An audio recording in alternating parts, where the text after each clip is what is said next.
The plight of Tibet has been a high-profile issue in recent years, kept in the popular eye and ear by both music and movies. Composer Philip Glass combined the two in his acclaimed score for Kundin, about the early life of the Dalai Lama. Glass is also the driving force behind the annual Tibet House concert, uniting artists from both East and West in a cultural collaboration of music with a mission.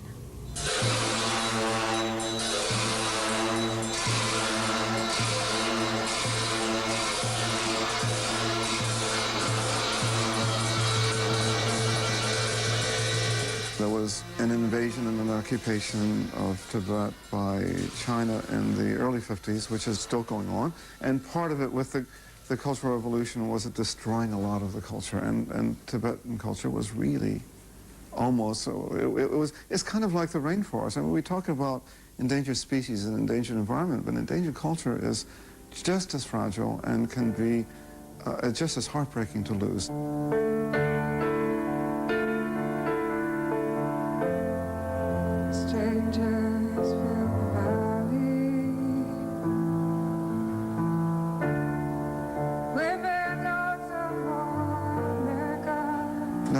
Has done numerous times. In fact, she is connected with Tibet House in a more formal way now.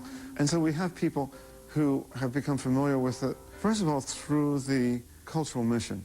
But second of all, it's become a place, the concerts, I should say, where collaborations and encounters with other musicians can happen.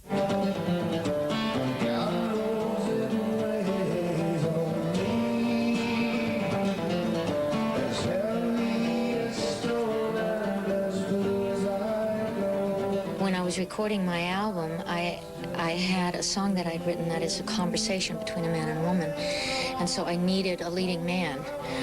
And Dave and I had done some work on Austin City Limits and met, and we'd done some singing together, and it seemed to me that the sort of romantic quality in his voice and the wonderful range he has would work in the song that I had written if he would be willing to do it, and he very graciously agreed.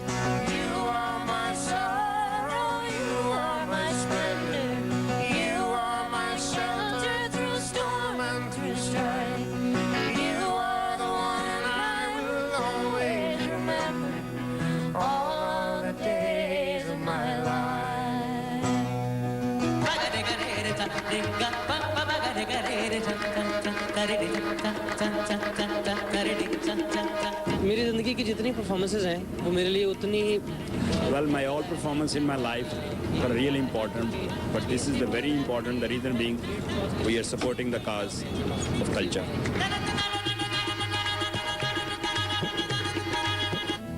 So this is goodbye. This is goodbye.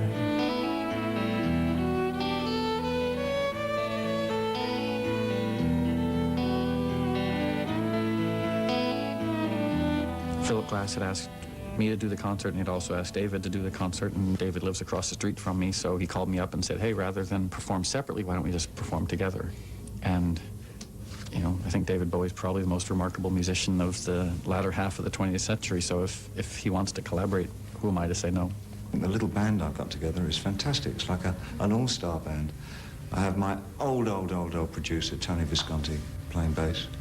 A wonderful violinist and her cohorts, Martha Mooks, on the quartet. I've got Moby on guitar, and I've got Philip Glass is my pianist.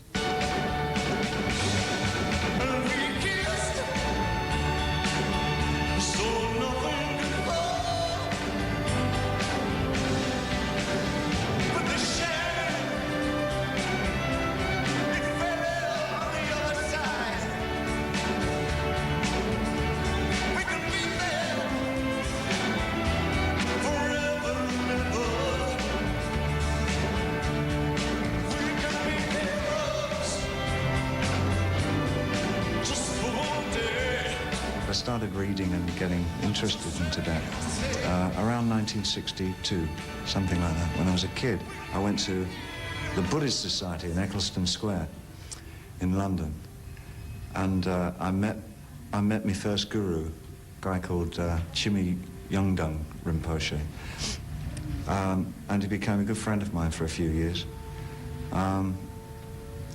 but told me quite alarmingly that I should stop thinking about being a Buddhist monk and continue being a musician. He made the right choice, I suppose.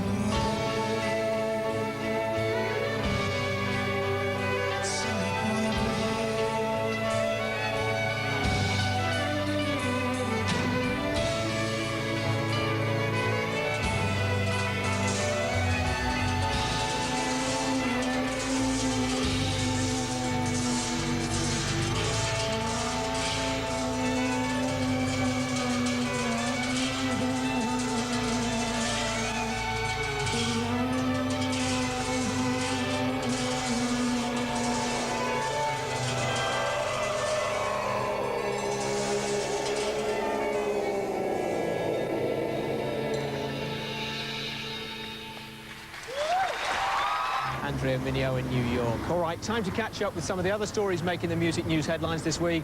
Here's The Beat. Edition of World Beat from London.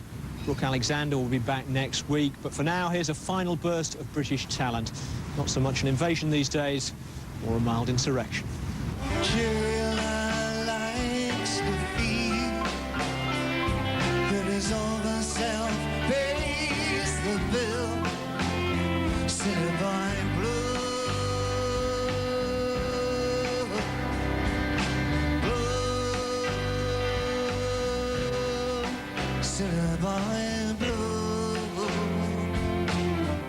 I am David Bowie, in tune with World Beat on CNN.